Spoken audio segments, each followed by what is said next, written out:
सोचो, इतना खतरनाक कैदी कि उसके सामने आते ही जेलर तक चुप हो जाती है। अब हाल ये हो गया था कि जो भी नया कैदी जेल में आता, उसे मजबूरी में शिजाई की गैंग ज्वाइन करनी पड़ती थी, फिर चाहे वो माने या न माने। जेंग जब पंकज लोई नाम के बुजुर्ग कैदी से जेल के बारे में बातें कर रहा था, तभी अचानक शिजाई के लोग वहां आ धमके। वो सब नए कैदियों को घसीटकर शिजाई के सामने ले जाते हैं और फिर चालू हो जाती है धमकियां, दबाव। हमारी गैंग ज्वाइन करो वरना अंजाम बहुत बुरा होगा। जो लोग इनकार करते उनकी जमकर पिटाई की जाती। इस डर से बाकी सब झुककर गैंग के सामने घुटने टेक देते और फिर शुरू होता था सबसे गंदा रिवाज। हर नए सदस्य को शिजाई की थूकी हुई चाय पीनी पड़ती थी। सुनकर ही घिन आ रही है ना? लेकिन डरे हुए कैदी मजबूरी में वो चाय भी निगल जाते। जेंग भी लाइन में खड़ा था। जैसे ही उसकी बारी आई, तभी धड़ाम, क्रैब वहां आ गया और गुस्से में जेंग के हाथ से कप गिरा दिया। वो सीधा शिजाई की आंखों में देखकर बोला, ये जेंग अब मेरे रूम में रहता है। ये मेरा साथी है, इससे दूर रहो। क्रैब जेंग को अपने साथ खींच कर ले गया।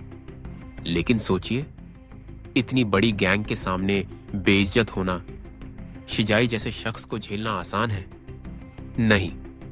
अंदर ही अंदर उसका गुस्सा फट पड़ा और उसने ठान लिया, जेंग को सबक जरूर मिलेगा। अगले दिन जब जेंग मेस में शांतिपूर्वक नाश्ता कर रहा था, तभी शिजाई पहुंचा और चालाकी से उसकी प्लेट में कॉकरोच फेंक दिया। बोला, खाओ इसे। लेकिन इससे पहले कि कुछ होता, क्रैब आ गया और शिजाई को रोक लिया। यहीं से दोनों गैंग्स में भयानक लड़ाई छिड़ गई। थप्पड़, मुक्का, खून, पूरा जेल जंग का मैदान बन गया। इस झगड़े के बाद जेंग को जेल की सफाई का काम दे दिया गया। उसने सोचा यही मौका है।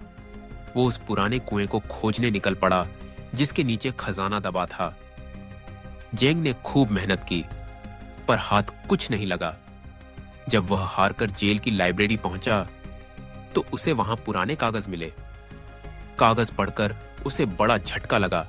असल में यह जेल कुछ साल पहले तोड़कर दोबारा बनाई गई थी और इसी वजह से जेल का नक्शा भी नया था।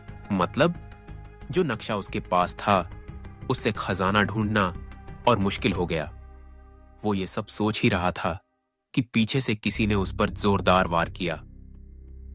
जेंग गिर पड़ा और वहीं बेहोश हो गया। काफी देर हुई, पर जब जेंग अपने कमरे नहीं पहुंचा, तो क्रैब बेचैन हो गया। उसे शंका हुई और वह सीधा शिजाई के पास गया।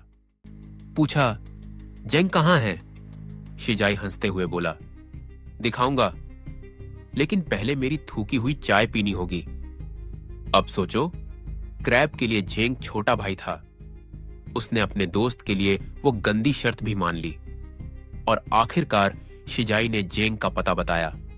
तेरा दोस्त कूड़े के ढेर में पड़ा है। क्रैब भागा और देखा जेंग के चेहरे पर पॉलिथीन कस दी गई थी। वो सांस के लिए तड़प रहा था। अगर क्रैब वक्त पर नहीं पहुंचता, तो जेंग शायद मर ही जाता। इन सब के बाद क्रैब का खून खौलने लगा। उसने कसम खाई, अब शिजाई को सबक सिखाना ही पड़ेगा। लेकिन जब दोनों अकेले हुए, तो गुस्से में जेंग ने क्रैब को बुरा भला कहना शुरू कर दिया। बोला, जब से तू मिला है, मेरी जिंदगी में सब उलट पलट हो गया है। मुझे तेरी हिफाजत अब नहीं चाहिए। यह सुनकर क्रैब का दिल टूट गया। पल भर में उसकी आंखें भर आईं। धीरे से उसने जेंग को अपनी कहानी सुनाई। कैसे एक पुराना कैदी, जिसका नाम भी जेंग था, उसकी खातिर जान से हाथ धो बैठा। वो दोस्त अब नहीं है और तभी से उसने हर जेंग की रक्षा करने की कसम खाई थी।